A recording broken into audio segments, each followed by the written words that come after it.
Jadi di awal itu aku sempet pengen pakai keramik, cuman karena ada masalah teknis dengan keramik itu sendiri, aku memutuskan untuk pakai gerabah sebagai media alternatif dari si keramik itu.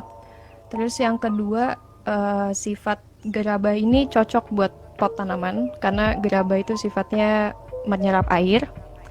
Dan yang terakhir itu bagi aku gerabah itu eh, karakternya tuh unik.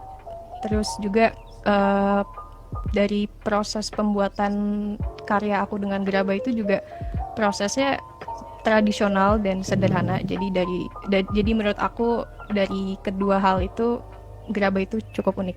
Untuk proses pengerjaannya sebenarnya ya secara keseluruhan itu 1 tahun karena kan FMP itu untuk kelas 3, jadi ya sama kelas 3 aku ngerjain karya aku itu. Cuman kalau untuk pembuatan pot tanaman itu sendiri aku cuman ngabisin waktu selama 3 hari karena karyaku ini cukup personal, jadi aku berusaha untuk membiasakan diri terbuka sama orang lain.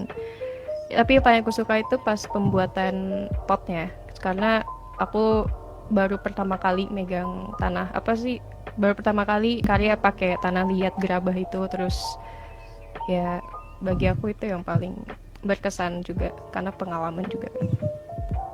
Inspirasinya itu dari masalah-masalahku karena 4 karakter ini merepresentasikan 4 masalah yang berbeda yang aku alamin. Dan dari karakter itu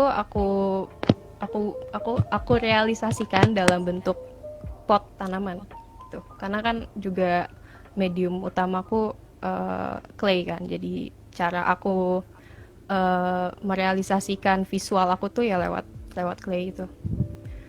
Sebenarnya untuk 4 bentuk masalahnya itu aku mempersilahkan audiens buat apa ya, memaknai setiap karakter itu.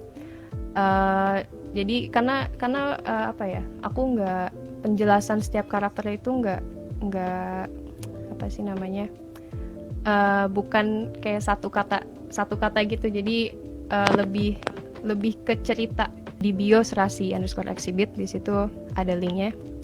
Di situ cerita dari karakter aku. Menurut aku tentang masalah itu illusion of mind, karena menurut aku masalah itu bukan suatu hal yang secara wujud itu nyata. Itu tuh cuman pikiran kita aja, kayak kita cara kita memandang sesuatu itu, apakah itu masalah atau bukan tuh cuman ada di pikiran kita doang. Dan maka dari itu karya aku itu uh, mencoba untuk memvisualisasikan ilusi-ilusi tersebut dalam bentuk potnya itu. Terus ya keluarga Eridio juga aku berterima kasih banyak karena udah ngasih aku kesempatan buat berkarya di Eridio selama 3 tahun ini.